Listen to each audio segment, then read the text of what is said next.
رب المشرقين ورب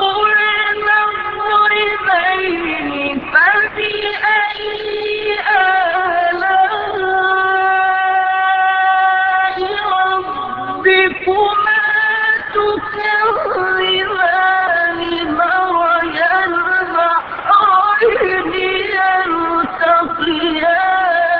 بينهما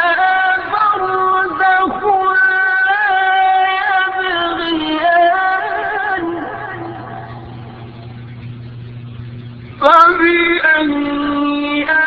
آلاء ربكما تكذبان وهو الذي مرج البحرين هذا عذب فرات وهذا ملح أجاج وجعل بينهما برزخا وحجرا محجورا وهو الذي مرج البحرين هذا عذب فرات وهذا ملح أجاج وجعل بينهما برزخا وحجرا محجورا.